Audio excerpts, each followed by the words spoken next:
Okay, so we're reopened the open PVUS meeting and we are on number 4, which is rise with report from closed, which we have none.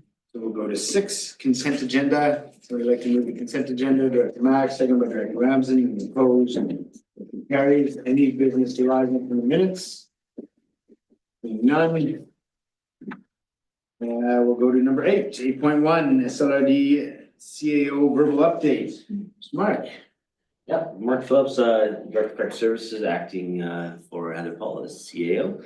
No verbal update. Okay. 8.2, Village of Pemberton CAO verbal update. Thank you, Chair. I have nothing to add today. Yeah. So 8.3 is a request for decision, review of the Pemberton District Initiative Fund Policy.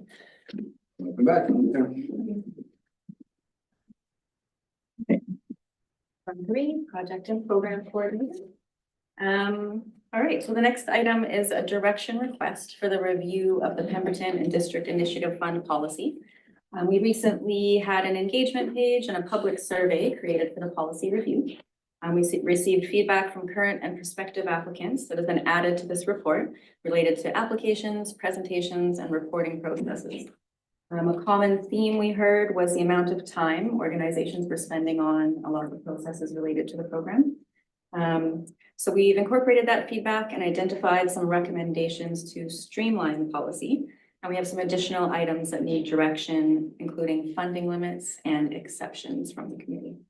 So our intention is to take feedback today on these recommendations and bring back a revised policy for review and adoption. In regards to that timeline, we'd like to bring it back in May to ensure that we have enough time to communicate any changes for current and future recipients before we reach our fall reporting and application deadlines. Would you like me to go through each recommendation? Maybe really quickly. There's not that many. Yeah, let's go really quickly through them. Yeah, I'll just go through that table there on page 2 real quick with you. So the first one we got some feedback on as well was the seed funding. So we've sort of offered a priority to people who applied for that, but we've never had any applications. And people found it a little bit confusing in regards to surveys of, we're not sure why you'd apply for that when you get less funding, but we were wondering if we could eliminate that stream altogether. Just never used it. Never used it. Something to think about. The other option there for 2 that comes up is the application form. So a very detailed application form, no matter what you're applying for. So it's quite long, it requires a lot of information. And some people who are coming for a one-time request find it a bit overwhelming. And a fee waiver, you're gonna have to apply over at the community center and fill out a big application as well as our application to get your $85 fee waived for your room. So we are recommending making just a shortened application that would just apply to those one-time requests and fee waiver requests to make it a bit easier for those organizations. And the next one comes up is presentations. I know we all like hearing all the good things everyone's doing, but there's a lot of feedback that there's a lot of work for these presentations. So right now, if it's over $5,000 for one time, or you have to come in and do an application presentation, we're wondering if we can make presentations optional. There are opposite people who request less than 5,000 and would love to come tell you about their project on the other side of things. So thinking about, and then also when we come to the meetings in December, I feel like we fill up your December PVUS with delegations. And we have to get them through at that time so that we can get them paid early in the new year. So just looking at additional ways to maybe alleviate some of the presentation requirements. And maybe we'll pause on that one for a second because that's the one that I sort of struggle with a little bit. I get that it's a lot of work and I like the shortened application forms. I like the efficiencies that are being presented in this table. Presentations is a connection to this committee and to council and to EAD. Like it provides that point of contact, as well as, we sit here and hand out taxpayers' money. It's an accountability, it's a form of accountability. It allows us to sort of check in and, again, that point of contact. So I don't want the presentations to be burdensome, but I do struggle with We're keeping the application presentation come and present there. Because the other options, when it looks like, say you're getting more than $12,000 funding long-term, you're gonna come and do an application presentation, and then you're required to do a progress report presentation every year as well, and then a final presentation. So you're doing 6 presentations for one funding agreement. So we were looking at maybe saying on year 3 for progress reports, halfway through your funding, you come and do one. And maybe we keep the application presentation so we can hear about their project. Some people end on 3 years. That's the tricky part with the final 2. We have an option of 3, 4, or 5-year funding.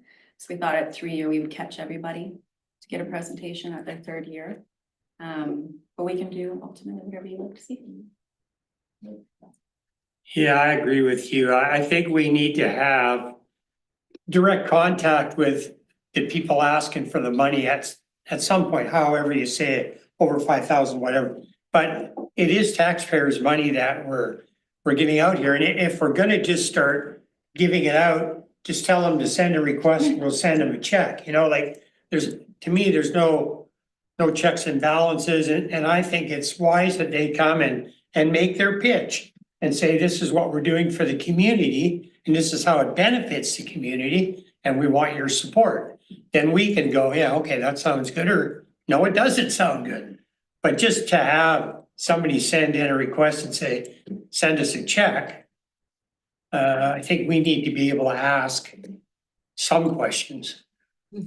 What are the, like, is it the requirements within the presentations that are also a burden to folks, or is it just? One person told me it took with their staff time to create the presentation and the application and the time to come in up to $2,000, which seemed a bit. But I mean, we do have the option of virtual, where you don't have to come in, can be the timing. We had some feedback that people are just terrified to come in and give the presentation. Yeah. Yeah, and some people love it. Like a lot of people were very thankful to come in and be able to, you know, tell you about their project. We don't need like PowerPoint either. No, that's what we say. It's not like a, yeah, it doesn't have to be, you just come in and give us your. What you've been doing. Yeah, just read your application. At Jen. Yeah, I just think it sort of creates an accountability Yeah. for folks asking for money. But maybe the halfway part, or maybe doesn't have to be 3 times that organization has to come. It's still a 3 presentation, yeah, but not as many. Yeah, Second year, maybe? Go ahead. Yeah, it was just echoing some of the concerns I've heard around the tables. I think it's, you know, it's a good point of connection. It's good for us because it's also the way that, you know, we're able to see. We're able to see kind of what we're helping assist, but also again, a key part is the accountability. This is taxpayers' dollars.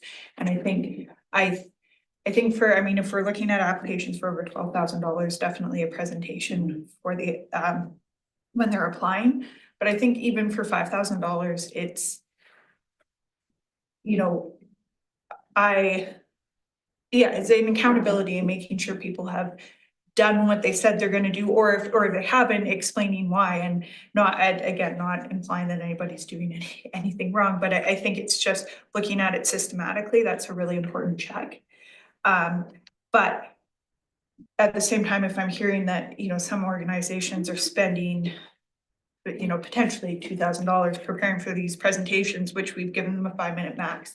I mean, if there's some way that we can convey to people that, and I have seen in the presentations, we've got varying levels of, you know, some people have lots of slides. It's clear they've put a lot of time into it, is, you know, saying to them, it's a 5-minute presentation. You don't need that level of detail.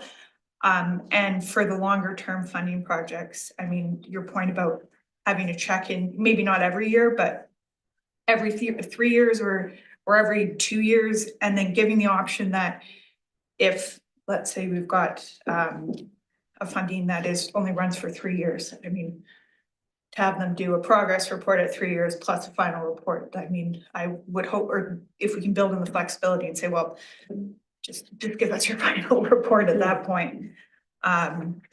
So trying to make it less burdensome for them, but I do think it's important that we continue to have that point of contact and accountability.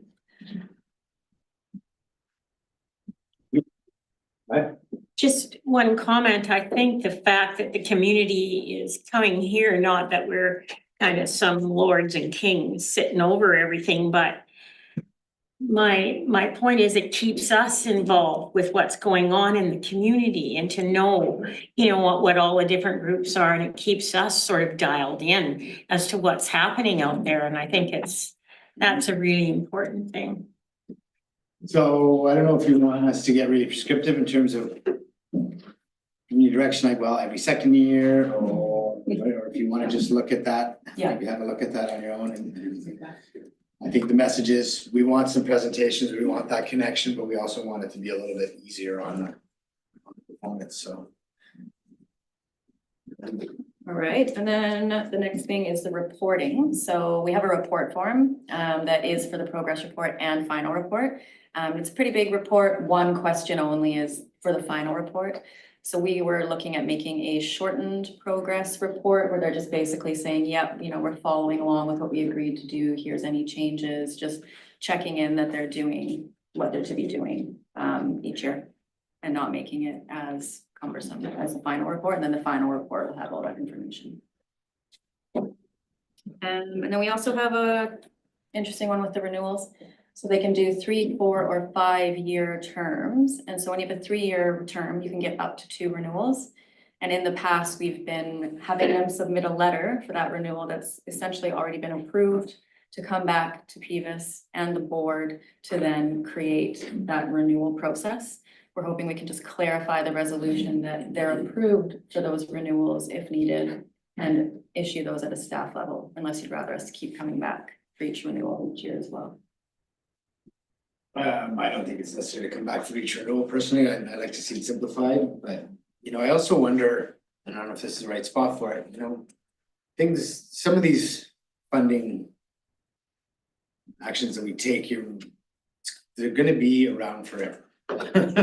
Is there room within this policy or whatever to just sort of identify the fact that chances are, you know, I don't wanna say in perpetuity, but can we make the policy easier for groups that we know we're gonna most likely continue funding for the years to come, i.e. Tourism Edmonton, Chamber, you know, and a lot of municipal budgets and regional budgets, it's a line item every year, right? So if there's some of these that we know are gonna be around for the long run, is there another approach within this policy we could take so that the renewals are easier on staff, easier on them? The reporting and the presentations might remain the same, but. Renewal application. Yeah, does that make sense? Yeah, that makes sense for like someone coming back. We're gonna have that coming this year with Tourism Pemberton, the Chamber, Exactly. making them not go through that full application, like maybe a simplified like renewal application. You know, I don't wanna commit this table for the next 20 years. I want the next group to be able to make these decisions too, but I'd like to make it simpler, recognizing that these are the sort of groups that we're gonna support year over year. We always have. You know what I mean? Maybe that could also fit in with the shortened application process. Yeah. That makes sense to the rest of you? Okay. The next one is just a clarification that the SLRD and Village of Pemberton can apply for funding. Like, for example, we fund the Village of Pemberton fireworks. But it's not explicitly an eligible organization within the policy right now, so just putting those in to make that clear. And then overall, the policy is really long and a lot of people have trouble reading through it, so we just want to simplify it, make it easier to read, catch all the key points a little bit easier. Just an overhaul in general to make it a little bit clearer. And then the next one is the funding limit. So this is one we're seeking direction on here, is we do have a limit of $5,000 for one-time funding and $12,000 per year for long-term, but we have a lot of organizations outside that maximum amount, getting more than that. And one of the feedback responses we got on the survey was, if I knew I could have gone for more than the maximum, I also would have. So just looking at ways to make it fair to people applying on the funding amount and how you can see that working good for you. Yeah, so that comment you made about if they knew they could go for more, they would have gone for more. Maybe we want to keep it as is, because if everybody starts going for more because they know we'll probably get it, we are not going to have enough money to cover everybody, right? At some point, we have money right now just because maybe of this, But yeah, I think if everybody went, oh, yeah, I want to get 7,500, but I should only get 5, but I know I can get to 75, so I think we need to have some sort of control over that. Otherwise, we could end up with no money available for anybody for emergency purposes, right? We're just wondering, the 5,000 and 12,000. When were those, when did we set those values? I'm just wondering if they've increased at all in the last however many years. I think that's been changed. I think that's from the original. The original Yeah. number, so I'd say 5 years. 5 years, something like that, yeah. Yeah. 'Cause I do echo like what you were saying makes a lot of sense, but I was also wondering if it just with everything being more expensive these days, if there is any value in saying bumping up the maximums by, Yeah, yeah. that's a good idea. Maybe the 5 should go to 7 and the 12 should go to 15. But I think we should still have some ability to kind of keep tabs on where we're gonna end up, right? Go ahead. Yeah, some organizations I think are very wealthy. And I sit on a fair pot of money. And they still are eligible to get the money here, so.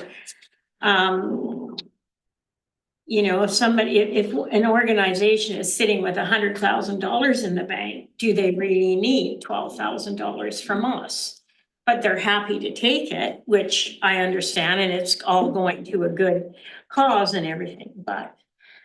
I don't know if we have that oversight to say, oh, can we say, do you actually need this money this year? I think you bring up an interesting point because we generally approve requests to the dollar. I think there's only been a handful of times over the years I've been here that where we've said, okay, the request is 5, we're gonna give you 3, or just as pick an example, but it's we don't want to challenge the books of these groups that are doing great work, but that's a really fair question that you just asked. Do you need 75 or 15 this year? You didn't do some of the activities last year, you got some money in the bank, do you need it? Because if you don't, let's leave it in there for other community groups. So I don't know how we get to that point, because like I say, we always tend to just go, yeah, that's the amount you need. We're not gonna question it when we approve it, right? In our desire to support these groups, so. Maybe that's some kind of direction we can get, what the rules are, like the staff can maybe help us with. You don't want to have like the oversight where, oh, we want to have a look at your books every time. That's very onerous as well, right? I know sometimes audits are required for bigger organizations like the library and so on, but Yeah, I think that's mostly, I don't know if we can, again, I think you bring up a good point. I don't know if we can put that in the policy so much as just remember when we're sitting here to ask some of those questions, and they do in their presentations give their numbers, they give their budget. We should be able to sit here and go and ask that question. So do you need the full 15 this year? And which again, most groups are gonna say, oh yeah, definitely, right? But I just don't know how to put, I don't know, because I agree with you, but I don't know how that fits into the policy. like if you can take the money from, say, instead of giving them their full request, but we need potable water at Gates Lake. That's really important, right? So, we can. There's so much need out there. No, I get it. Just was my comment. Yeah, no, yeah. So that's for clarity here, do we want to bump the one time to 7,000 as Director Back proposed there?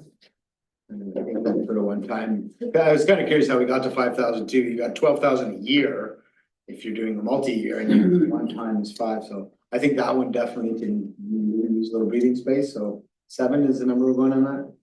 And then for the long term, it's currently at 15. What are our big ones, like what are the Chamber and the Tourism? So the Chamber and Tourism Pemberton are 27.5, and then 20,000, but then. We have to make that exception when we grant it, right? Yeah, they're kind of the only ones in the economic development stream, so that was Okay. pretty healthy, but then in the arts, culture, recreation stream, we have Paws and Whistler Animals galore at 15,000 a year. So that would sort of put them So, in the policy. alright, so 15 then? Yeah, I'll move that. And then the other two that were way up, we can deal with them individually. Yeah, and I mean, I was waiting to the end, but part of my thing is within these policies that we do as a committee, because we're not gonna think of everything in every circumstance, that we have the ability to make exceptions. And that was always built into the policy from the beginning, was that the committee was able to go, Yeah. this doesn't quite fit the policy, however, the committee feels the following, right? So as long as we still have that ability to make those exceptions for either increased amounts or, you know, requests that don't fit perfectly into what we've laid out, so.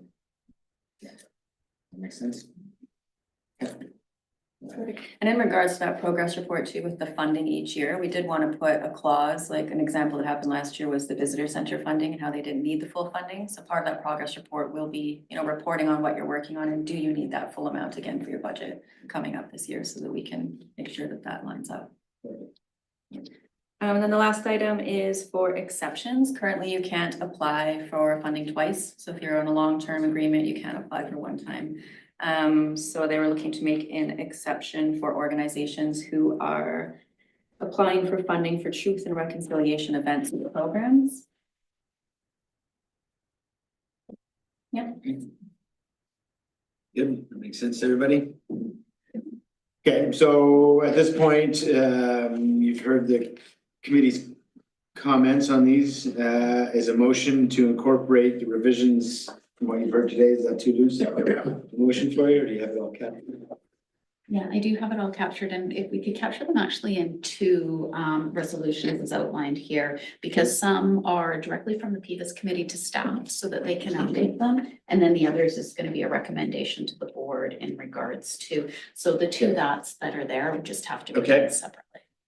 So, the first is that it be recommended to the regional board that staff proceed with revisions to the Permanent District Initiative Fund to incorporate the items discussed here today. Is that good enough? Moved by Director Knox, second by Director Ramsden. Any discussion? Opposed? Motion carries. And that the PVUS committee, how do you want me to word this one? That the PVUS committee directs staff to incorporate the revisions around funding limits and exceptions for organizations as discussed. Moved by Director Kennedy, second by Director Mack. Opposed, motion carries. I'll see you next month. I appreciate it. Okay, we're on 8.5. Request for decision, draft 2025 PVUS service budgets.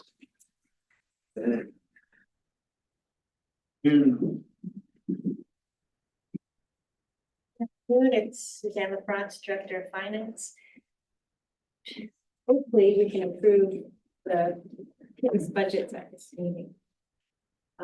The services that we're looking at today, the state was already pre-approved previous month, are the Permanent Fire Rescue Service, the Permanent and District Search and Rescue, Permanent Refuse Grounds, the Permanent TV and radio rebroadcasting, Permanent District Community Recreation, and Permanent Meadows Fields, Permanent District Youth and Senior Center, Gates Lake Community Park, and then soccer field / Dundalk Park, and Area C for the Permanent Cemetery. I'll start with the Permanent Fire Rescue Service. So the service is provided by the Village of Pemberton through agreement. There was a request from the Village of Pemberton that couldn't be met this year with the maximum requisition. And so the tax amount that is shown is slightly less than what the Village of Pemberton has requested. So potentially what I can do with this budget is just add a miscellaneous revenue line. Portion that amount that wasn't able to be requisitioned through taxes to that line. And then we could sort out how to fund that in the future, in the near future with the fire services committee meeting, the next one we have. If that works. So just adding that line for, what did you call it? Miscellaneous revenue. Miscellaneous revenue, Yeah. that'll allow to figure out how to fund the outstanding or the balance. Yeah, just to have it in there as, you know, we will have a resolution at some point, but it just can't go through the tax requisition line. Great. Any questions on that? Next, service is the. Did you, sorry, Suzanne, you want us, if there's no questions or comments, do you want us to adopt these one at a time or do them all at the end? And the waiver is easier. Yeah, we can do either way, but it's easy enough to do it all at the end as Okay. one big resolution with all of the cost centers. Yeah, thanks. Okay. Sure. So if we pass the rescue budget now, we're passing it at what amount?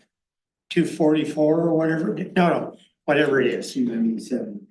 Well, 297, like I said, we don't have the funding for that at the moment. Right? That's why I'm putting a line in there that says miscellaneous revenue would allow for time to figure that out. It would allow us to adopt the budget and put a line in there that gives room to figure out how that funding shortfall gets met. Through the chair, so CAO, Paul and I are working through the details to figure out how we're going to bridge that gap. So we have some good options.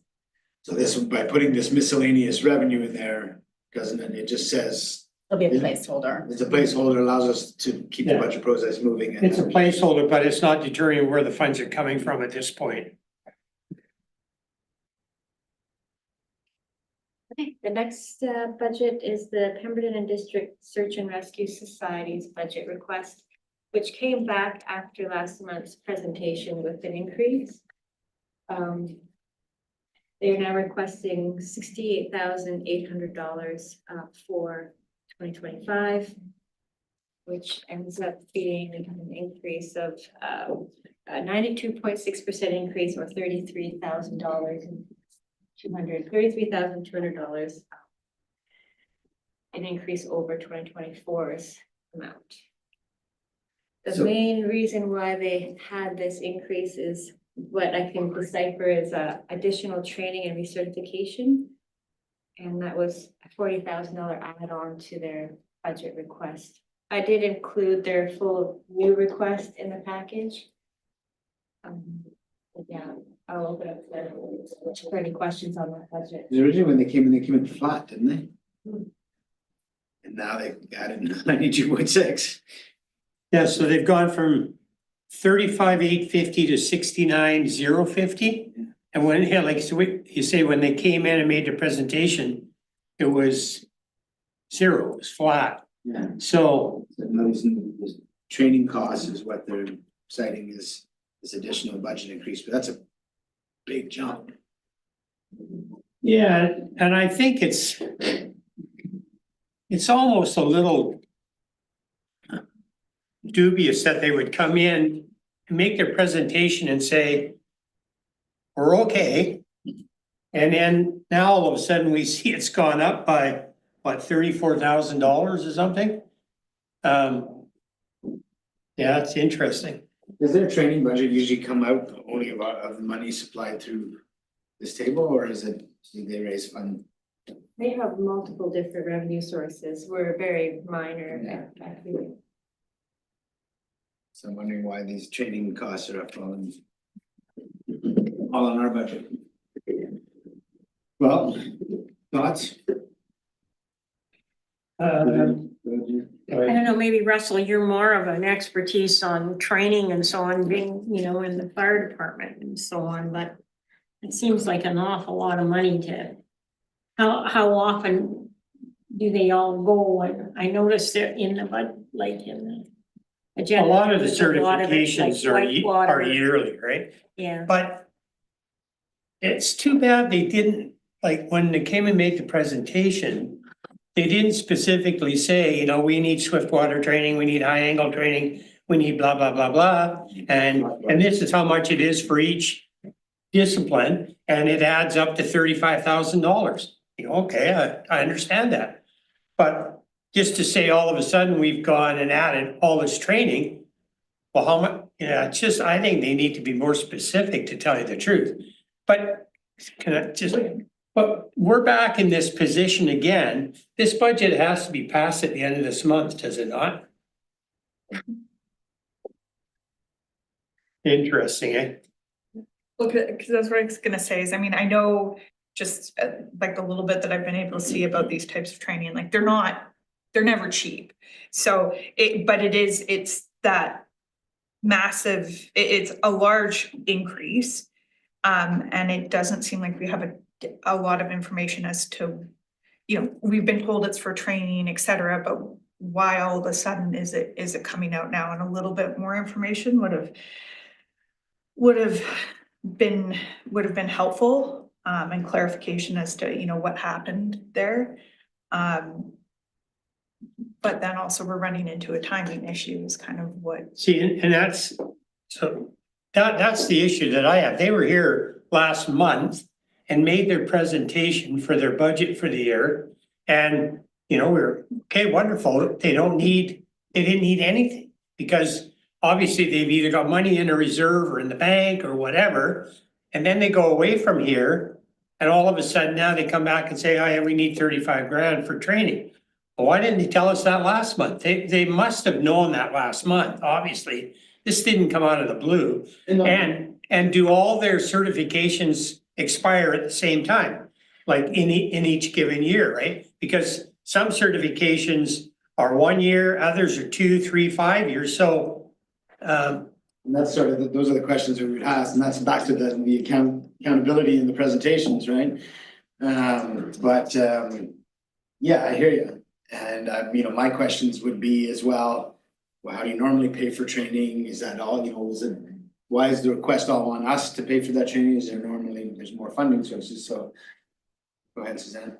Just on that, I just was reading the goals and objectives that they provided with this new submission, and it states 2024, but it says, in addition to the SLRD local services funding, the provincial government has provided all search and rescue groups in BC with funding for capital improvements, equipment, and training on a yearly basis. SAR is expecting this fund to continue in 2024, but I'm assuming they mean 2025. And for 2025, Permanent SAR is planning training and recertification of rope rescue, mountain rescue, swift water, helicopter operation, and first aid.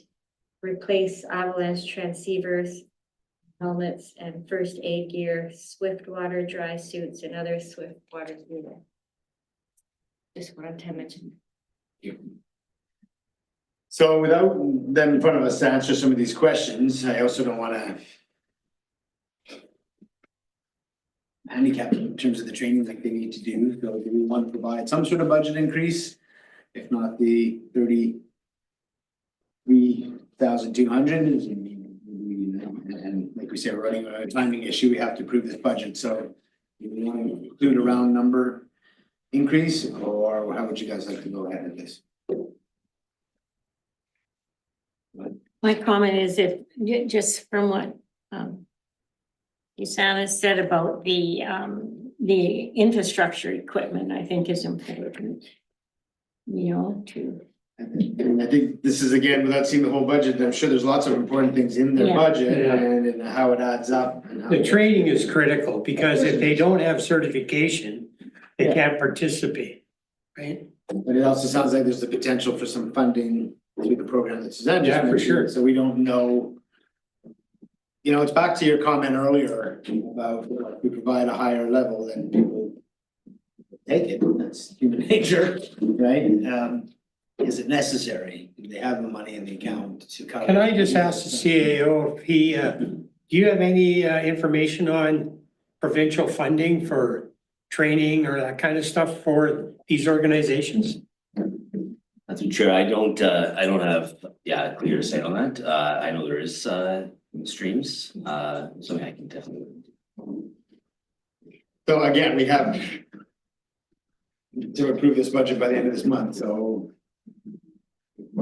Your decision, Chair. Not my decision. It's whether we want to include some sort of increase to allow for some of their training requirements and let them know we'd like to understand better what, Yeah. you know, what it is, because if there's other funds available coming from the province, I would rather those funds be used for the training than increase the budget here, right? So, but Yeah, that's, I was gonna say is, I think in all of this, like, I am imagining that the request is, it may not even cover all of their training costs, nothing clearly has changed for them, and it's unfortunate we don't know what it is. And so I'm just wondering, I mean, I'm uncomfortable just going ahead and approving, you know, the full increase, 92.6% increase. But that idea of maybe if we like some sort of round number, you know, if it's 10,000 or something like that, or 15,000, so that we're providing them. Yeah, we're giving them something, but it's without, yeah. So I would say that we make a motion to give them 50% of their ask for training. The extra money that just came forward from the beginning. And just have somebody from come to the next meeting, the budget's gonna be passed. But leave it open, so if they come to us and say, no, we need this extra money for this and this, then if nothing else, we could take that money out of the PVIF fund, could we not, as a one-time add-on? Because we do have the money there, right? We have 60-some odd thousand now. So through the chair, based on the parameters in the PETA funding, it is quite specific to like recreation arts. However, there is always that notwithstanding clause within the policy that allows a little bit of freedom, but that would be something that it would be good to send back to staff so that they could really see how that fits within the policy.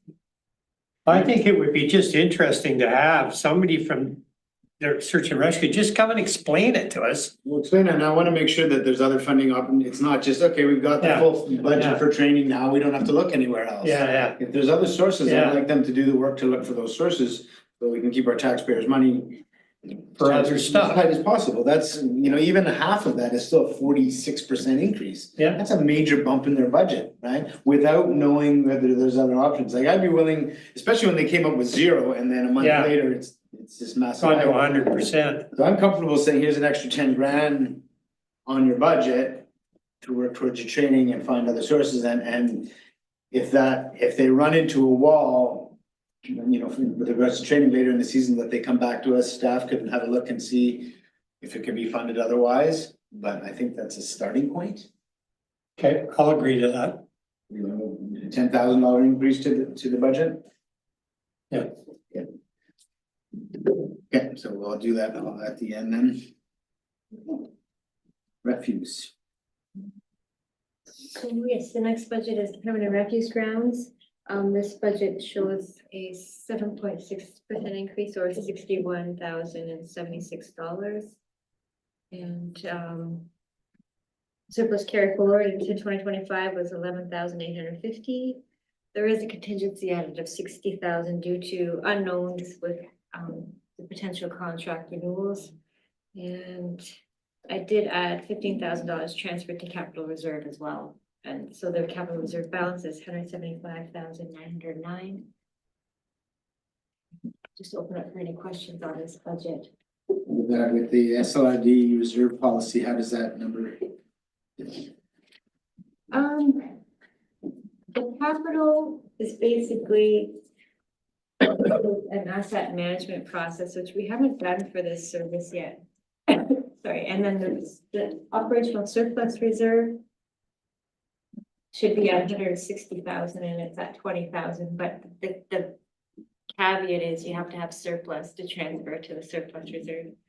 Excuse me, and this is the first year I think we've had a surplus, and it's only $11,000. 15,000 is being transferred to capital, though, right? Yeah, but we're not transferring anything to the surplus, just because of the increase in the taxation coming into 2025. That's why I was So asking. surplus is kind of being used for 2020. Right. And we feel that the 15 capital reserve is a necessary expense this year to build that reserve, we'll be happy to alleviate the tax increase. The minimum amount required to transfer would be the interest, which would be around $5,000. So that's an option, but it's just a $10,000 change. It's not really that material. That's on refuse.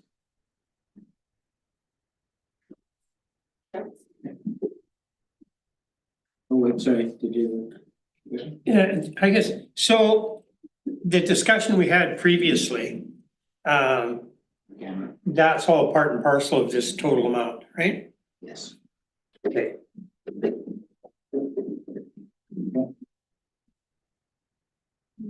The next service is the Pemberton TV and radio service. It doesn't show any requisition and it is in the same form as you saw it last one. So I'll open up any questions on that one.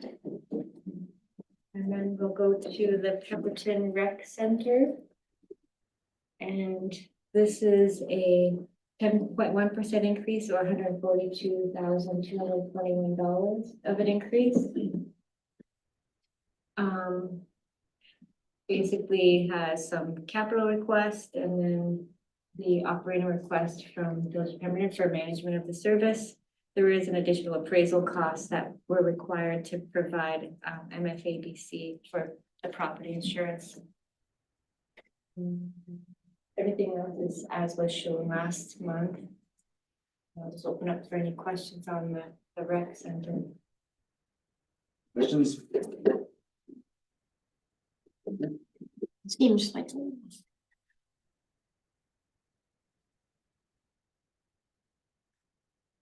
Okay, we'll go to the Pemberton Meadows Fields. This is a small increase of 2.8% or $1,113. And management is, so the funds are sent to the VOP for management of the service too. Next service is the youth center, youth and senior center. This is 27% increase or $21,623. And same management funds are sent to the Village of Pemberton. Questions on this? Can you remind me, does any of that lead to extra hours? Is that increased hours or is that just?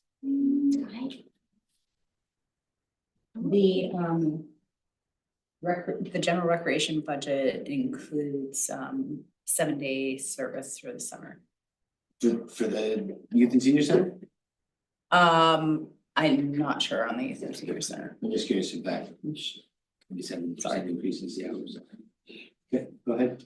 So the $20,000, can that, you just explain that to me a little bit? Like, does that go for office time and for the village or?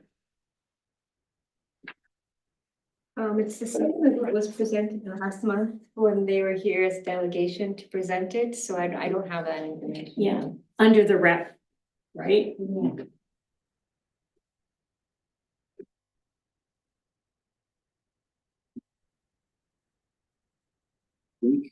It's like Park is a 2.8% increase or $1,113, same as Meadows Park, Meadowsfield.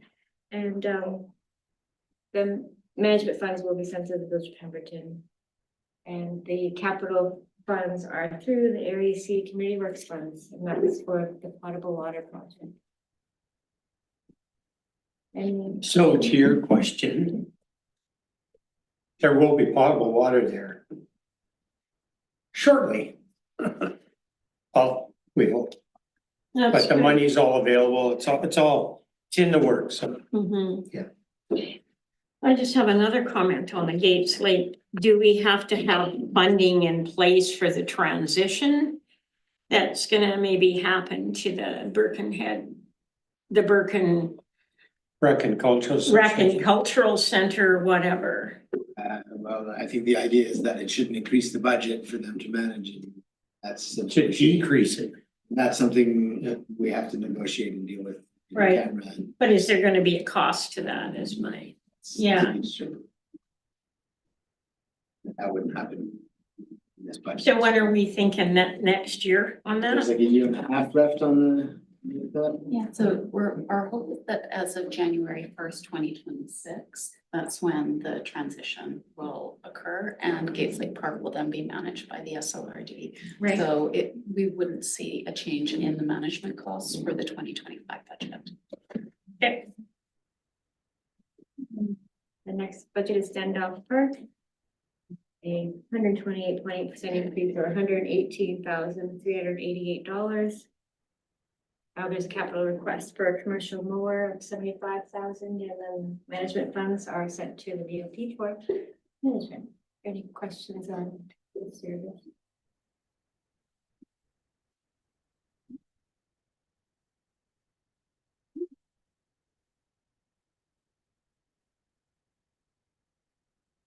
Next budget is the Area C Village of Pemberton Cemetery. I skipped over the other budgets that were already approved last month. So we never did receive a request from the society for this service. I've kept the same amount that we sent last year, but there's options to reduce that if they don't need the funding. They still haven't heard anything from them. No. Yeah.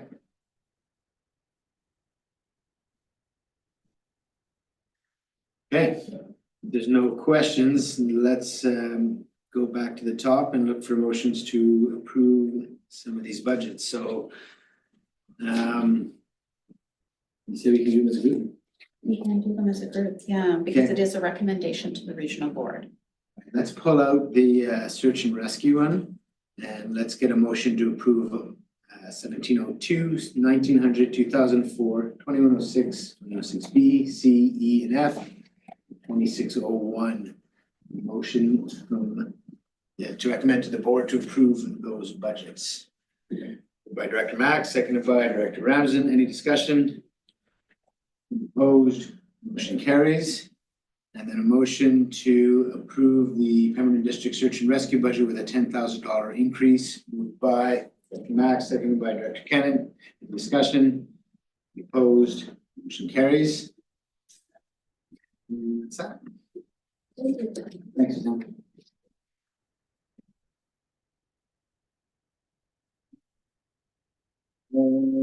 So.